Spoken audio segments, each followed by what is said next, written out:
Perú, 11 de febrero de 2026.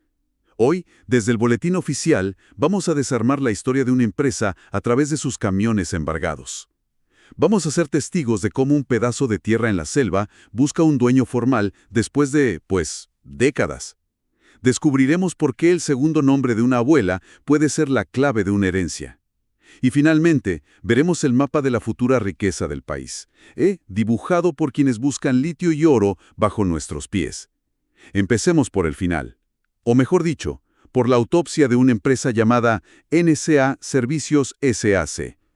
Lo que tenemos aquí es una convocatoria a subasta pública de sus bienes, y no son sillas de oficina, son 14 vehículos, la mayoría maquinaria pesada, 4 camiones remolque Scania, un semirremolque Volquete.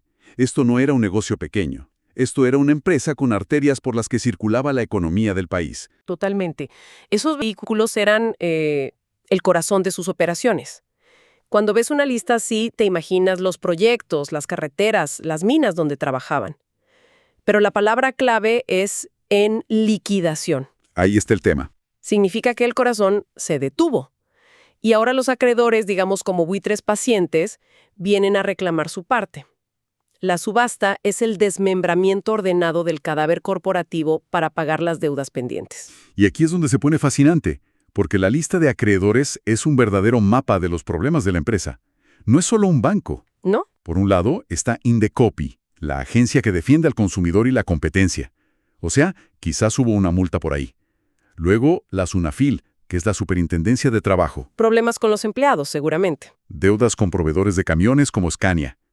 Pero hay algo que me salta a la vista. A ver. Un embargo de casi 150,000 soles sobre 9 de los vehículos a favor de un particular, un tal Wagner Octavio Díaz Bustamante. Buena observación. Eso es lo que hace esto tan interesante. Cuando el acreedor es un banco, la historia es simple. Un préstamo no pagado. Pero cuando es la Sunafil, hablamos de derechos laborales vulnerados. Claro. Cuando es un proveedor, de promesas comerciales rotas. Y cuando es un particular, como el señor Díaz Bustamante, la historia se vuelve mucho más personal y, más opaca. Podría ser cualquier cosa. Desde una demanda por un accidente de tránsito hasta un juicio por un servicio no cumplido o una disputa entre socios. Cierto. Ese nombre, solitario, en medio de gigantes corporativos, nos dice que el colapso de una empresa tiene múltiples caras. Es la anatomía completa de un fracaso, entonces. No es una sola herida de bala, es una muerte por 1000 cortes. Una deuda con el Estado, otra con los trabajadores, otra con los proveedores, otra con un individuo. Precisamente, lo que estamos viendo no es el resultado de una mala decisión, sino de una red completa de relaciones rotas. Cada vehículo con su gravamen específico es un capítulo de esa historia. Y fíjate en las cifras. El valor total de tasación de los vehículos es de más de $373,000. Pero la subasta en su primera convocatoria empieza con un precio base de $248,000. Es decir, casi un tercio menos. Exacto. ¿Y qué pasa si ni así se vende? Pues el precio sigue bajando en las siguientes convocatorias. Es una carrera contra el tiempo para los acreedores. Ven cómo el valor de lo que se les debe se va diluyendo. Claro. Y al final es muy probable que el dinero recaudado no alcance para pagarle a todos. Y ahí empieza otra batalla legal para ver quién cobra primero. La liquidación de una empresa rara vez tiene un final feliz para todos, ¿eh? Es fascinante ver cómo se desarma el patrimonio de una empresa pieza por pieza. Pero al mismo tiempo que estos camiones buscan un nuevo dueño, hay gente luchando por todo lo contrario, por asegurar que lo que es suyo lo sea para siempre en el papel. Y eso nos lleva directamente a la tierra. Es una transición perfecta. Pasamos de los activos que se disuelven a los que se buscan consolidar de por vida. Y nos encontramos con varios avisos de prescripción adquisitiva de dominio. Que es un nombre legal un poco intimidante. Sí, un poco. Pero la idea es muy humana. Es el mecanismo que permite a alguien que ha vivido en un lugar por años, cuidándolo como si fuera suyo, convertirse finalmente en su propietario legal. Y tenemos un caso muy claro en Comas, un distrito popular de Lima. Arturo Marín Sánchez Huete está solicitando el título de su lote. El proceso lo lleva a COFOPRI, que es el organismo del Estado encargado de formalizar la propiedad, sobre todo en asentamientos que nacieron de manera informal. Exacto, los llamados pueblos jóvenes. Para entender la importancia de esto, hay que imaginarse la vida del señor Marín antes de este aviso. Probablemente vivía con una incertidumbre constante. Sin un título de propiedad, no puedes pedir un préstamo al banco dejando tu casa como garantía. ¿Cierto? A veces es más difícil conseguir servicios básicos como agua o luz de forma oficial. Y siempre existe ese miedo latente a que alguien, el dueño original del terreno que quizás nunca apareció, reclame la propiedad. Y en este caso, el aviso dice que se cancela la inscripción a nombre de la titular anterior, una tal Julia Díaz Aparicio. Para el señor Marín, este papel es mucho más que un papel. Es seguridad, es patrimonio para sus hijos, es la entrada a la economía formal. Es ciudadanía plena. Es poder decir, esto es mío, con el respaldo de la ley. Y si multiplicas la historia del señor Marín por cientos de miles de familias en todo el Perú, entiendes la dimensión de la labor de COFOPRI. Claro.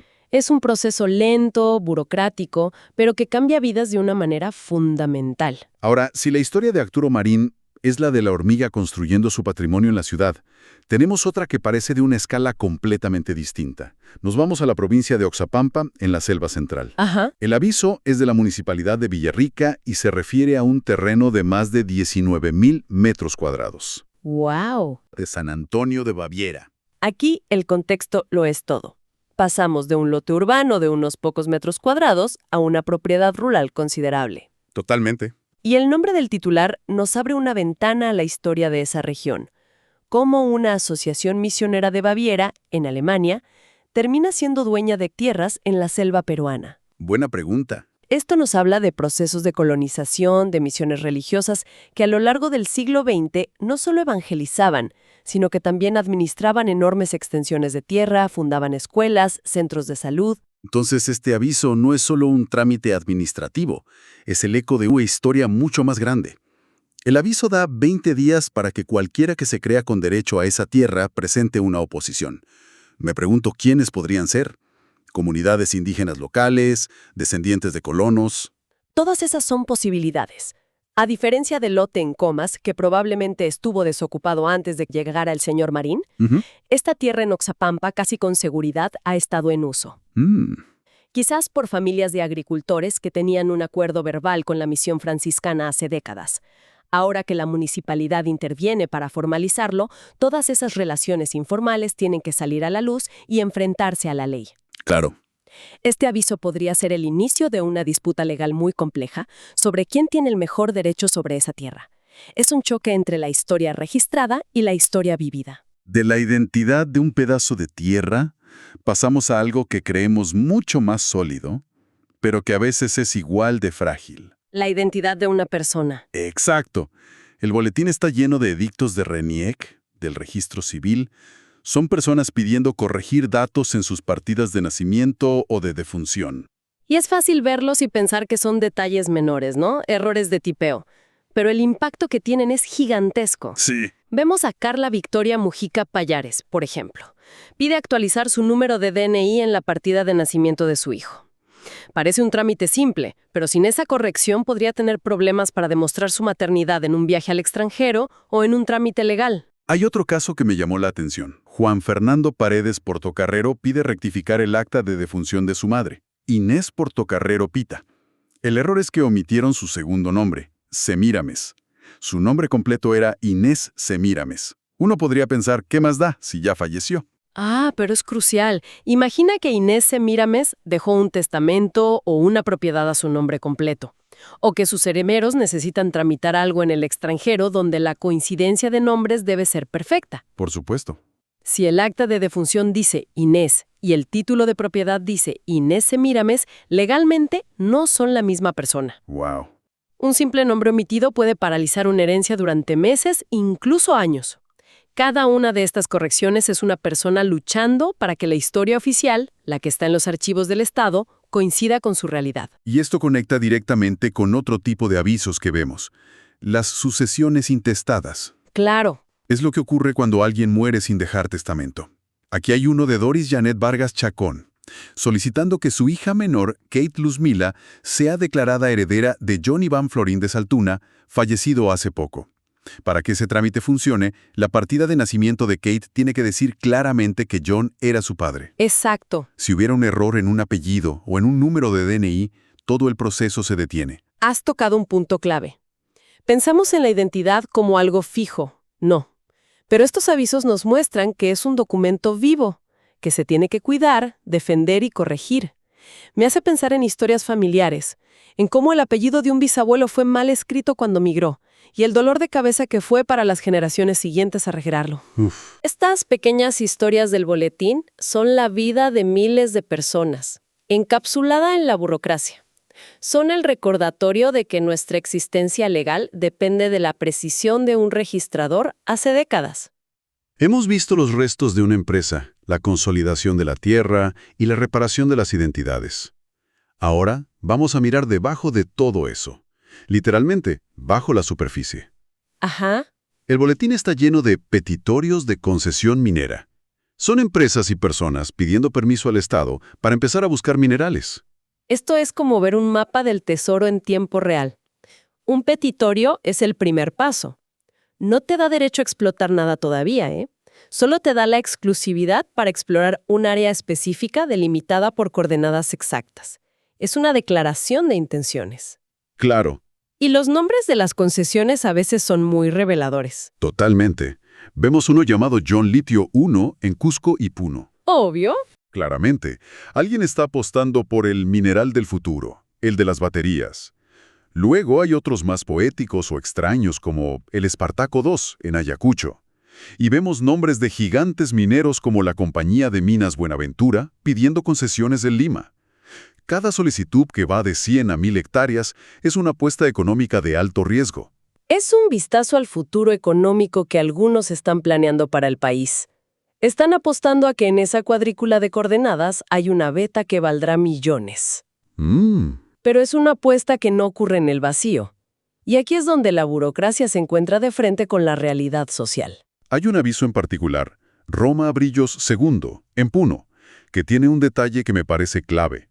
Especifica que el petitorio se encuentra dentro de los 50 kilómetros de la línea de frontera con el país de Bolivia.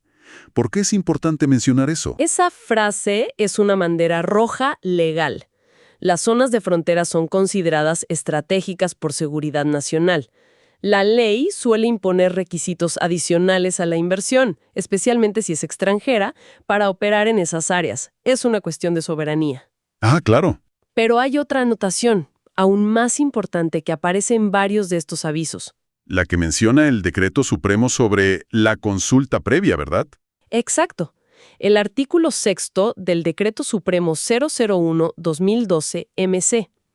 Ese artículo obliga al Estado a realizar un proceso de consulta previa, libre e informada con los pueblos indígenas que podrían verse afectados por el proyecto. Y eso cambia todo. Lo transforma. Convierte un trámite técnico en un potencial polvorín social y político. O sea que este pequeño aviso perdido entre cientos de páginas puede ser la primera chispa de un gran conflicto. Puede serlo, sí.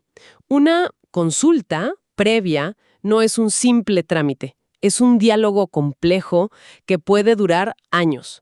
A menudo enfrenta la visión de desarrollo del Estado y las empresas, basada en la extracción de recursos, con la cosmovisión y los derechos territoriales de las comunidades, para quienes esa tierra no es un conjunto de coordenadas con minerales. ¿Es su hogar? Es su hogar, su fuente de agua, su espacio sagrado. Aquí, en estos breves avisos, es donde nacen muchos de los conflictos socioambientales más importantes del país. Entonces, en las páginas de un solo día del Boletín Oficial, hemos visto el ciclo completo. Empresas que mueren, propiedades que nacen a la vida legal, identidades que se consolidan, y la búsqueda de nueva riqueza que puede transformar, para bien o para mal, el futuro de una región entera. Sí. Es una radiografía de la maquinaria legal y económica de un país en pleno movimiento. Y todos estos avisos, desde la subasta de un camión Scania hasta la corrección del nombre Semirames, son actos que buscan una cosa: certeza. Buscan poner orden, claridad y seguridad jurídica en un mundo que es, pues, inherentemente caótico. Pero, al formalizar una propiedad que fue informal, al declarar un único heredero o al registrar una concesión minera sobre un territorio ancestral, ese orden inevitablemente crea nuevos ganadores y a veces nuevos perdedores. Cierto. Y la pregunta que queda flotando es esa. ¿El orden y la certeza que se buscan en este boletín son siempre sinónimo de justicia para todos los involucrados?